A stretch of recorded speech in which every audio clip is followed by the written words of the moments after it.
Afternoon, everybody. It's Sharon here from Climate Action North, and I'm delighted to welcome my guest today, who is Nick Mason from ZMOVE.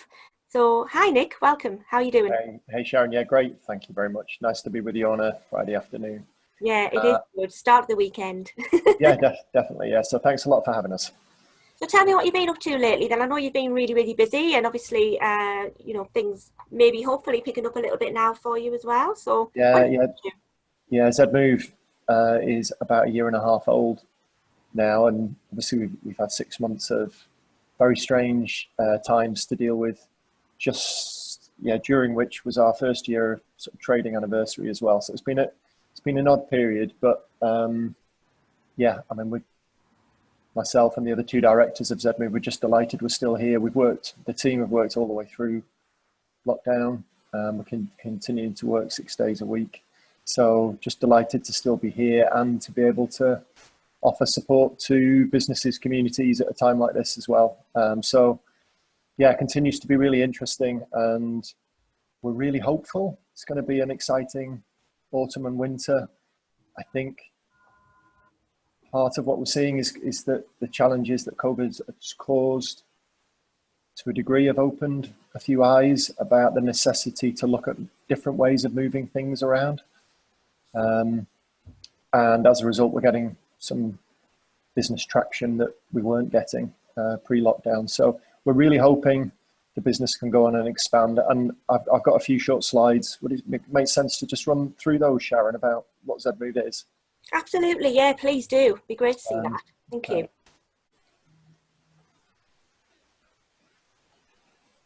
Can you see that at your end? Certainly can. Yeah. Brill. Yeah. So as I mentioned, ZMove is a low impact or zero emission goods distribution service that we established last year in Newcastle and Gateshead. And we're really hoping that the business will go on and expand, certainly across the Northeast and hopefully beyond. We'll talk a bit about that in a moment. So it's a zero emission short range transport system, really about moving goods through very urban settings like city centres, trying to provide an alternative to light vans and mainly using big, heavy electric bikes. We've set the business up to offer a secure, cost-effective service so that we can parallel the offers that more traditional forms of transport are making. We're trying to be ethical in our approach, including our approach to our team. We employ them, we pay them more than the living wage. We're trying to build a business on that kind of foundation. As we're learning more and more, logistics is a really, really tough sector, and we're trying to make sure our staff don't get caught up in that. We can offer a bit of security. Again, we can talk a bit more about that. We've had worked with about 20 clients to date across a range of different sectors. I'll give you some examples in a moment. The reason we set ZMove up as a business is, I think it's increasingly acknowledged, by government, civic leaders, and increasingly the business community, that we do have to do something about reducing the impact in the way that we move goods around, whether it's into this country or around this country or just around neighbourhoods. And the facts and figures are fairly clear. About a third of the UK's carbon emissions come from transport, which is still, I find, astonishing. And similarly, I think you can see there's a figure there on the right hand side of the screen, 54 billion van miles driven in the UK in 2018. So maybe just highlights the scale of goods-based transport. Much of that mileage is short range, which sometimes gets called last mile distribution, even though it often involves many trips of many miles. Short range distribution. And as part of, I suppose, this broader recognition, we're seeing lots of city authorities across Europe and in the UK develop approaches to managing those challenges, whether it be through congestion charging, clean air charging, or tailoring city geography to try and make it maybe a little harder for traditional vehicles to penetrate into the heart of them. Again, we're seeing some of that happening right now here in Newcastle and Gateshead. So there's pressure coming from a variety of directions to do stuff differently. The flip side to that is that home delivery, which again, the volumes of goods being brought to people's homes have greatly increased over the last 6 months for very good reasons.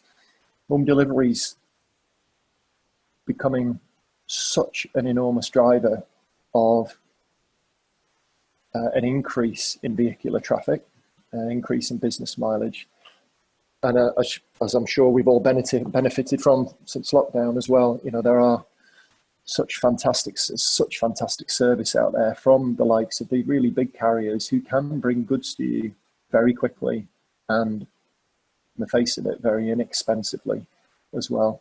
So I think really this is we're hoping to offer an alternative to the big carriers, and particularly when it comes to short range goods, we want to be able to enable businesses to prosper without damaging the environment around them. The technology's there to do it. Others are doing it in the UK and Europe. The Northeast shouldn't be a late adopter of this kind of tech. It happens too often. So ZMOVE's here trying to make this kind of offer and provide a realistic alternative. We're having some real success in demonstrating that this kind of approach can work. We've got some case studies now. Pink Lane Bakery in North Newcastle, we've worked with them since the first day of our business, and we're still working with them 6 days a week, helping them move bread and other goods from their production kitchen in Gosforth into their shop in the centre of town, in the centre of Newcastle. And this is one of the team, one of our team, Martin, with Neil, who's the bakery's co-owner. And again, Neil's said many times how impressed he is with our approach. And again, we're saving them time and money as a workforce. Us working for them means they can focus on producing amazing goods. So wherever we can, we're looking for collaborations, whether it's moving bread, moving meat. This is George Payne again in North Newcastle, or moving other goods. And we've been very lucky to work for the NHS Foundation Trust here in Newcastle for nearly a year now. A 5-day-a-week service, moving medical samples, laundry, post, between some of their service centres in the middle of Newcastle. Again, this is a service that they were doing in a traditional combustion engine van, and we've replaced that service with one of our bikes. That's Lorena, one of our rider team there. She's actually working for us today doing exactly this job. And again, we were very lucky to find an open door with the NHS Foundation Trust here in Newcastle, just as we started to talk to them. Their chief exec, I think she's pictured here, Dame Jackie Daniel, and the head of sustainability, James Dixon, were looking for opportunities to really show that the NHS Trust was committed to taking climate action. They just declared a climate emergency as a trust, the first one in the country to do so. And working with us is a very visible symbol of change. We've been delighted to perform that service with them. And again, I think we're really hopeful our healthcare work is going to expand during the autumn. We're just looking at some services for another trust at the moment, so fingers crossed. Again, as you can see here, Sharon, you know, there's no need for this kind of stuff to be in a van that weighs 50 times what one of our bikes does. So we can trundle this around the city, going back and forth between service centres all afternoon, which is what we do, with very small scale environmental impacts. And obviously we occupy very little curb space as well, and we're just silent as the team trundle through the city. Sorry, I missed some slides there. So we're really hoping we can do more for other trusts. Since lockdown, we've also started to do a lot of home delivery as well for some of our food and drink clients. And that's included taking goods a bit further out of the city to places like North Tyneside, going out to North Shields, South Shields, Tynemouth, and down to Durham as well. And we've used, in this case, we've used the Co-Wheels car sharing service to bring in electric cars for short periods of time to do this kind of work. Again, I think wherever we can, we want to collaborate to share resources rather than automatically look at trying to buy or lease vehicles. We can do it for a short period of time and be effective, then we will. So again, a great opportunity for our team to learn a huge amount about how hard it is to do this work well as well. I think this is Sam and Lorena.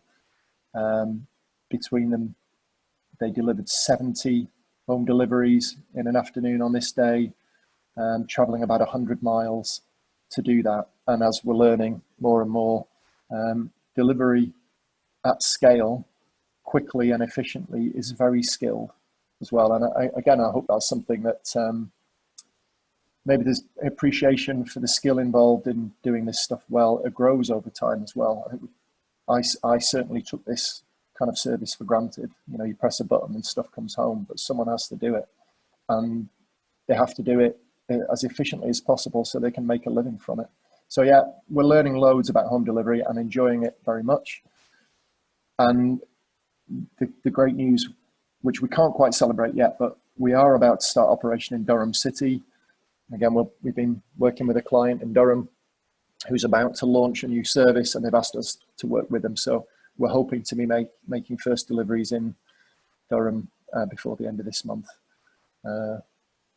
Yeah, that is still true. It's getting very close to the end of this month, but yeah, we're hoping that work will start next week, and yeah, watch this space for that. But again, Durham feels like a city where bikes should do more. It's a really tough place to move vehicles around.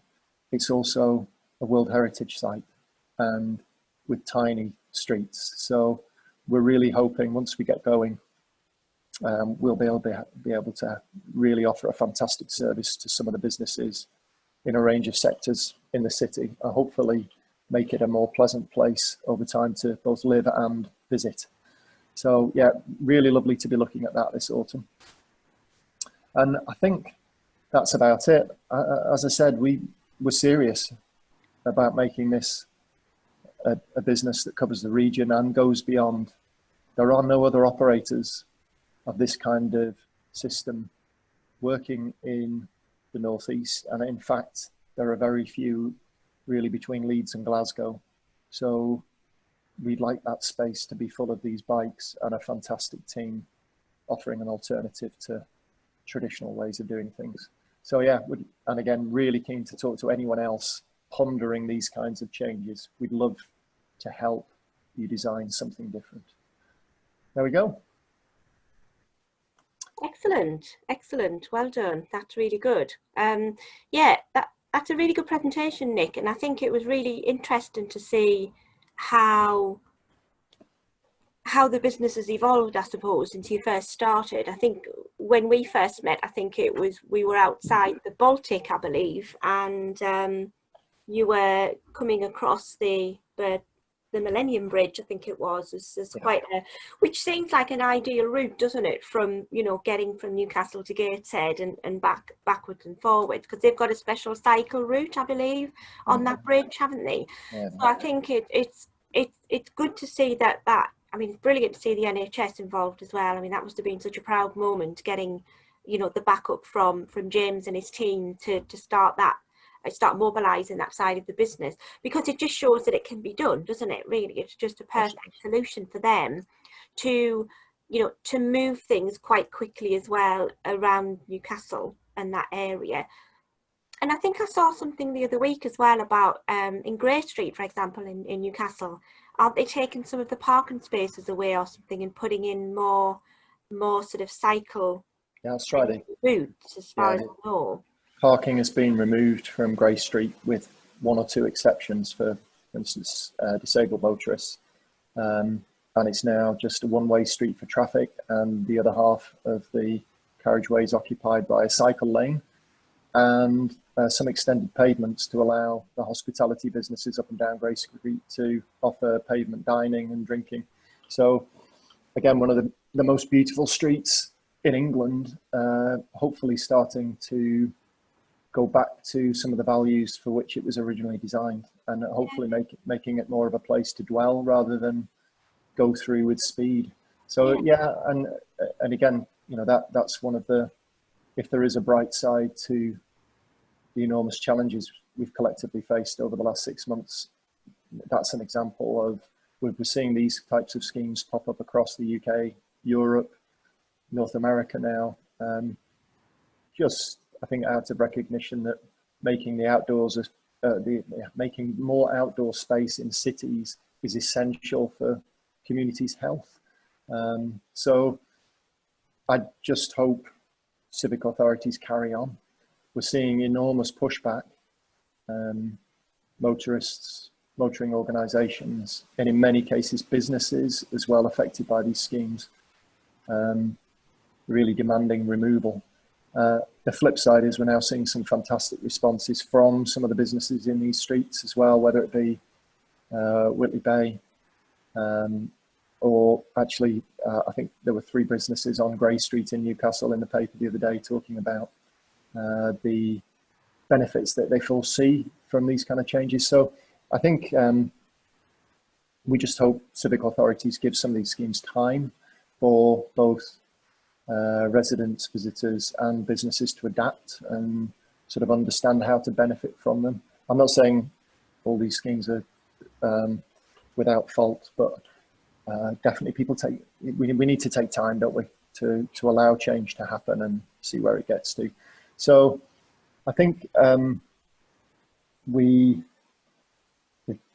management team at ZMOVE, I think we just see as COVID becomes, I'm not saying normalized, but we're having to live with it. We're going to have to keep living with it for a while. We're also starting, I think, to remember some of the things that we were worried about before COVID. In particular, the massive challenges that climate change continue to place upon us, which again we're seeing this year, what's likely to be the warmest year on record yet again. So I think for both the sort of city space making reasons linked to COVID and because of the wider enormous global challenges that we face, whether it's us or others, we've just got to get on and do things differently as fast as we can. I think when it comes to transport, there are maybe some challenges that still feel insoluble. You know, global shipping, air freight. These are not easy. They're not easy things to come up with an alternative for right now. The technology's not there. But the kind of work we do, there's probably at least 1,000 light vans coming in and out of Newcastle a day. I spent some time this week in Team Valley in Great Gateshead with one of the big logistics carriers, learning a bit about their work. Again, the scale of what they're moving every day into our urban centres is astonishing, and they're just one of 5 or 6. You know, we've got Amazon building 2 of England's biggest distribution centres in the northeast at the moment, one in Darlow, one in Durham. You know, that's like 2 million square feet of warehousing space that will be serviced by hundreds and hundreds of vehicles doing short range movements a day. Most of that movement, 99 point something% of it, is still being done with combustion engines. And now for all of that work, and I do mean all of it, there are alternatives that are much less damaging. And at the moment, some of them are more costly, but our work, this kind of urban movement, just isn't more costly. Our vehicles are cheaper to buy, they don't need to be insured, they cost less to maintain, and they're just as quick at this kind of short range work. So the excuses for doing nothing start to dissipate. And I think our jobs continue to continue to be out there, share the work that we're doing with our partners, the collaborators as much as we can, be as cheery and positive as we can, and let's hopefully let people start to give us a chance to try stuff with them. And I think that's where hopefully we're getting to now. The work we've done today, we just recognise is relatively small scale. We should see some much bigger services come on stream now in our second year of work, and hopefully, more and more people will start to take notice. I think the other thing we're seeing, Sharon, is there's more and more cargo bikes out on the streets. They might not be carrying goods yet, but they're certainly carrying families. Seeing it much more in the west end of Newcastle, the north of Newcastle, and out on the coast as well, really helped by things like the Sunrise Cycleway out, running between Tynemouth and Whitley Bay. Actually some safe space for families to be in with a fantastic sea view. So hopefully, incrementally, we're going to make our living spaces, our urban living spaces, better, healthier places to be. Because for both mental and physical health reasons, carrying on as we are is killing us, literally, isn't it? Whether it be air quality, mental health challenges, we've just got to get on and recognise that urban living is tough, and there are solutions to nearly all of these challenges. Other communities are making their cities and towns better, safer, healthier places to be. We can do that in the Northeast. We deserve to do that for each other in the Northeast. So I suppose ZMOVE is a small cog in that kind of bigger component of change that you and many others are involved in as well. Yeah, I think you're right, Nick. I do. I mean, I like the idea that there's a whole movement now, isn't there, around the two-wheel element. I think since lockdown, everyone more or less had a bike. Everyone had a bicycle that they were going out when they could get out. They were going out on their bicycle and stuff. Yeah. And the sales of bicycles apparently, did increase during lockdown or during sort of COVID-19. But I think the electric bike sales. I mean, I know lots of people, that I know have electric bikes, and they just think they're absolutely marvelous. And I think that technology alone should make that happen quicker. Do you know what I mean? Because they've got like the electric bike technology, that it doesn't mean you have to work hard all the time, spinning the wheels, but it's actually, that should make it more appealing for, I suppose, more cargo bikes. And I mean, how many bikes have you got now, Nick, on the team? How many electric bikes? 2. So that's all, and we work them pedal power. Then we work them really hard. Well, we're using electric cars as well, and we've used conventional bikes with little trailers as well. Yeah. So, we're still a small operator in London. The biggest electric cargo bike firms, one of them's got about 60 bikes now. Others are not too far behind. So, and again, we want to be at 30 bikes by the end of next year, operating in the Northeast, hopefully beyond. There's endless scope for these kinds of applications. And as you say, the electric component means, we can move the big bikes that we use can move about roughly about a third of the weight of a light van. So then they're far from eye candy. They're very useful, heavy pieces of logistics infrastructure, and very reliable as well in the way they operate. So, I think we still see it as a bit of a no-brainer, and it's just down to us to demonstrate to as many clients as we can that it is a no-brainer. So, I think enjoying that challenge, and as you say, we'd love to see everybody give bikes a try if they feel like they can, whether it be a conventional one or an electric bike. There's some fantastic electric bike dealers there that you can rent bikes from for short periods of time as well to give them a try. So I think that would be, that is still a bit of a call for action with the increasing amount of protected cycleway in the region as well, which, I mean, they're still few and far between, but we're going to see more over the next few years.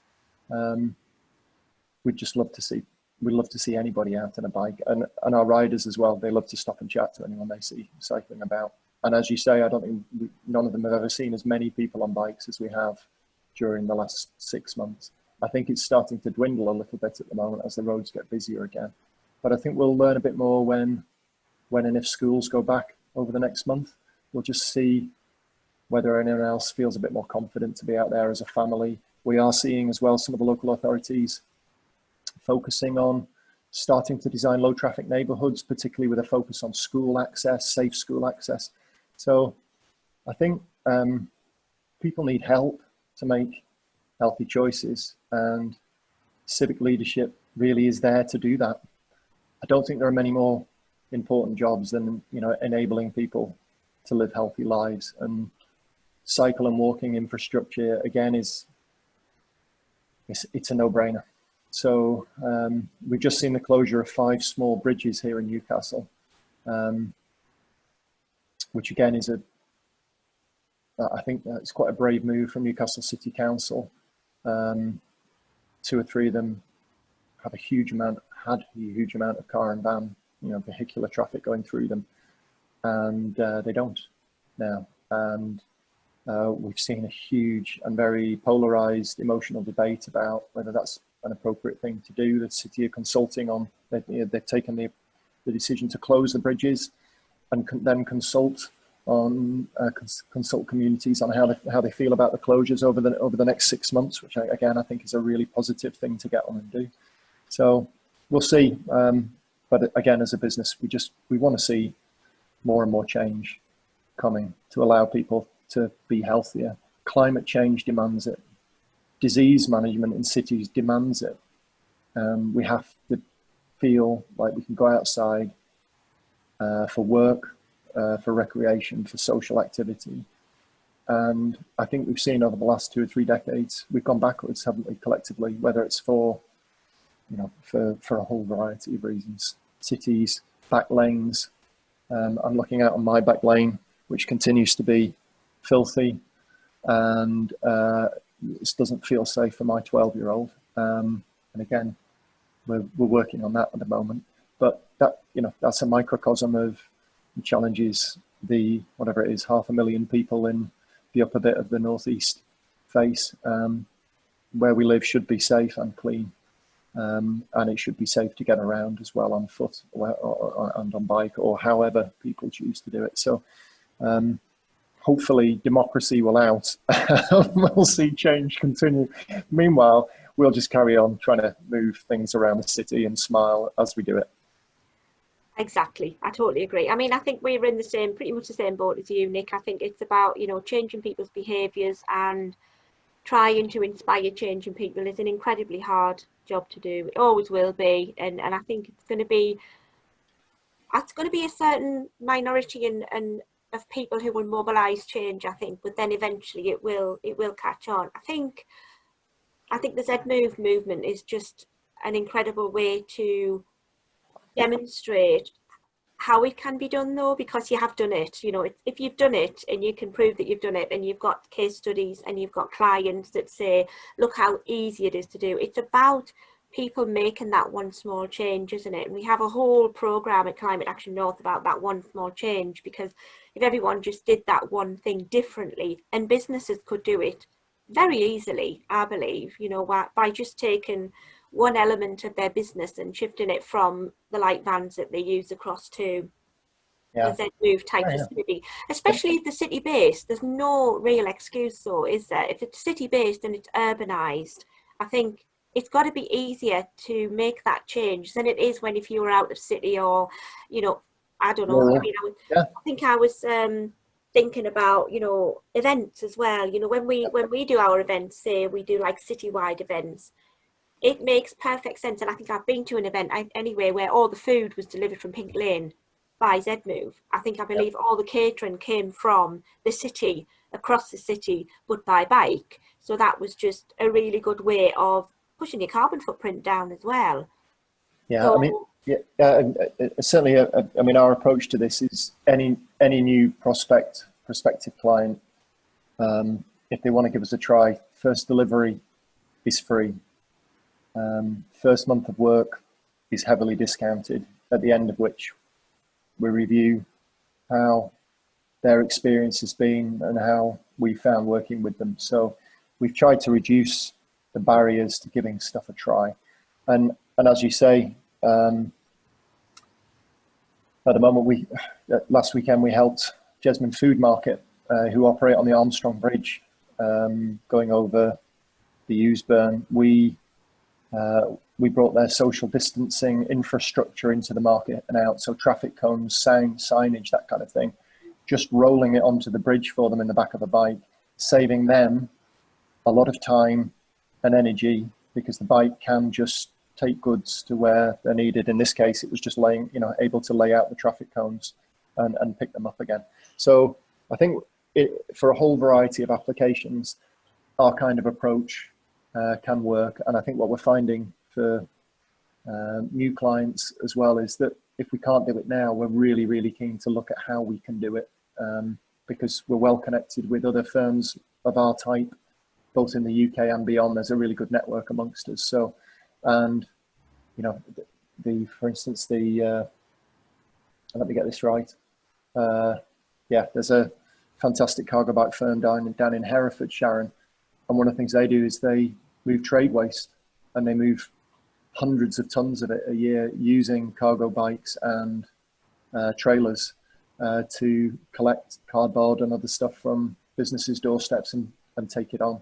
So, wherever there's a need, there's often a low impact way of doing things, particularly for short range movements. So yeah, I think we just remain excited and extremely optimistic for the future. And we've been very lucky to attract a fantastic team of riders that have continued to ride all the way through this year. And at the moment, we want more clients to offer them more work and give them more and more security. So yeah, excited and can't wait to get on. We're also,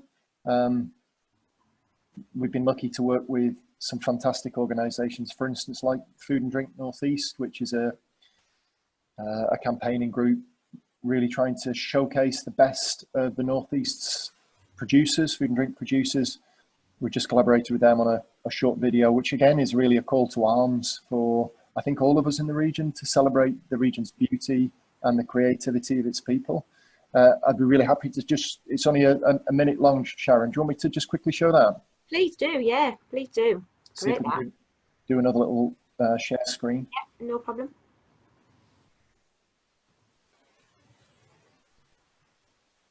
Let's see if this works. Have you got that? I've got it, yeah, I can see it. Fantastic.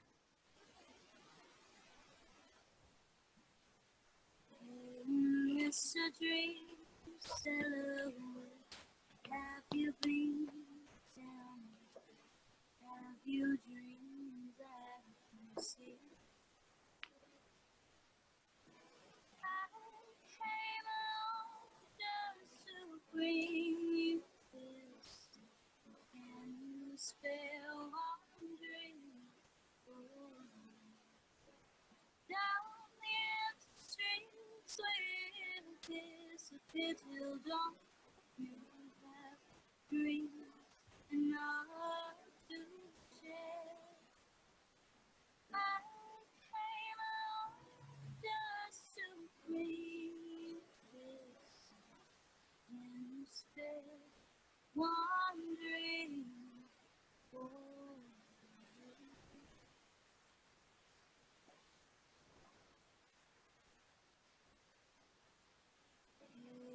It's a dream. Oh, let's shut that one down. Yeah, so did that come across, Sharon? It did. Was that Lindisfarne? Was that a Lindisfarne song? Yeah, it is. Sung by a songstress, singer from Durham. I can't remember her name, but again, we can share the details if people want to go and have a listen to that video. It's available online and in a number of places. So again, fantastic. That was Duncan, one of the members of our team, shooting that video at it was about 6 a.m. picking up seafood from Collingwoods on the Fish Quay in North Shields, and an hour later it's up at Trackall on the quayside in Newcastle. And that again is it's what our kind of short range goods movement can do, helping fantastic businesses connect to offer amazing product to people quickly with very little impact as well. I think that's trawler to table in less than an hour, and again, there's plenty of opportunity to do that kind of work across the region. Seafood and the products of the sea are, again, the Northeast is greatly blessed, isn't it, with some wonderful produce. most of which still gets exported from what I can gather. So again, I'm sure there's more we can all do to enjoy the wonderful food and drink that our local artisans make. And yeah, wherever we can, we want to be part of those collaborations. I like the trawler to table analogy as well. I quite like that. I like that. It's a nice sort of fresh approach, isn't it, really? Yeah, it's a bit like farm. Is it Yeah, farm to fork? farm to fork, isn't it? Yeah, is the other one. And I think, so in terms of what's next for ZMOVE, I suppose, Nick, you've already hinted that you are hopefully going to be working in Durham. So we'll hear more, I'm sure, about that eventually. But also, you know, I work at the Business Innovation Centre down in Sunderland on the River Wear. And I think it would be a nice idea to think about, you know, where would you go next? You know, could you have particularly potentially, I suppose, a service in Sunderland? Could you have a riverside service in Sunderland that would eventually maybe expand to that area and take, you know, take Tyne and Wear into account? But yeah, I mean, we'll be looking out to see what happens in Durham. Obviously, it'd be quite good. I think Durham's an amazing city anyway. If you've got, again, you've got that flexibility to move around from the areas that, you know, around Durham. It's quite sort of, and like you say, it's heavily built up with the street and the cobbled streets, and much easier for a small cargo bike to move through than a vehicle, the light van. So I like the idea of that. We'll be keeping an eye out for that one. So in terms of calls to action, because what we'll do as part of this talk is share the video you've just shown us, the you know, the promotional video, and also it might be worth us actually putting out another post as well of what you've just said, you know, about attracting new clients and offering that one delivery, first delivery free, which is really important for people to try and make that challenging change, isn't it? Just one more change. So that's really good. We can help promote that for you as well, because I think that's really important. So what is your, I suppose, have you got any more or a specific call to action that you'd like us to share as part of what we do, you know, the work that we'll do with you on Let's Talk Nature and Climate? And also, you know, we'll keep in touch and see whether there's anywhere we collaborate with Climate Action North as well.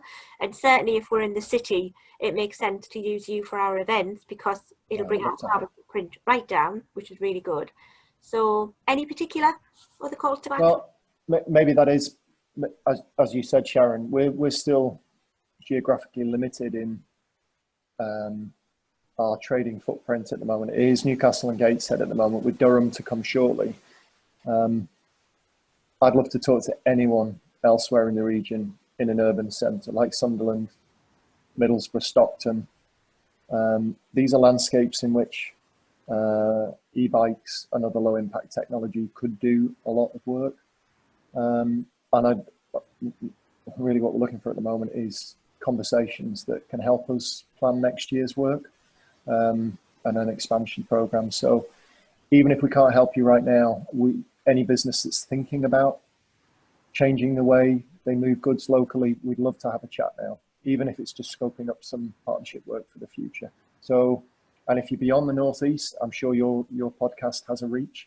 Anywhere between Leeds and Glasgow, anyone that wants to chat, give me a shout. We'd love to talk. And I think going back to what we were talking about earlier, from away from work for a minute, again, it's just that encouragement to, wherever you can, get out, be active, whether it's on foot, on a bike, and nature as well has to be a part of that appreciation as well. I mean, we were very lucky the other day in our extremely urban bit of West Newcastle. There was a clatter outside, and a sparrowhawk tumbled into the backyard with a baby starling, which it had obviously been chasing up in the lane. And my boy was downstairs, and he managed to see that. It was only about 3 yards away from the window.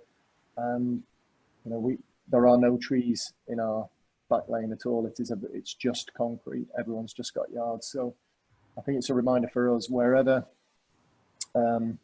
you are, nature and the wonders of nature can provide an opportunity to get out of your own head for a minute and think about something else, appreciate something else. So wherever possible, get out, be active, and enjoy nature wherever you can. It's there, isn't it, Sharon, all around us? Absolutely, we are, well, we're all part of nature, aren't we? I think that's the thing. We just have to remember that we're part of a bigger ecosystem, only a very small part of it. So I totally agree with that. Totally agree that nature should form part of everything that we do. Definitely. So, Nick, it's been a pleasure, actually. It's been a pleasure As to talk. ever. It's a pleasure to catch up with what you're doing as well, because it's always good to know, you know, what's happening in the world of ZMOVE, and watch this space. As you say, we'll be all listening out to what's going to happen with the next chapter. Thank And you, Sharon. yeah, Thanks for the chance to do it. And you've taken my podcast virginity as well today. So I really appreciate that. First time I've had the opportunity to do one of these kind of things. So yeah, great. Thanks for the chance. And again, we'll just hopefully look forward to doing some work with Climate Action Northeast and partners involved as well over the next few years as well, because we're all part of that big movement to try and encourage strong arm, tickle change, aren't we? we absolutely are. And I think it's, we can only do that, Nick, in collaboration with each other. I think we have a much stronger, bigger voice when we Agreed. all join together. And I think that's what we absolutely have to do. But like you said before earlier, we are running out of time, in terms of climate change. We don't have that much time left to really take action. So hopefully people who watch the podcast will say, well, actually, there's an organisation that is taking action with, other organisations in the region that are actually trialing something as well. So it's really, really good to see that ZMOVE movement is really happening. I'm over the moon with that. I think it's brilliant. So Thanks. yeah, we'll be watching this space for you. And vice versa as well. Yeah, So just much. Yeah, pleasure. Look forward to keeping in touch, Sharon. No problem at all. Thanks for keeping us updated, Nick, as well, and we'll catch up with you soon. Good luck with your projects. Thanks a lot. Cheers. Thank you.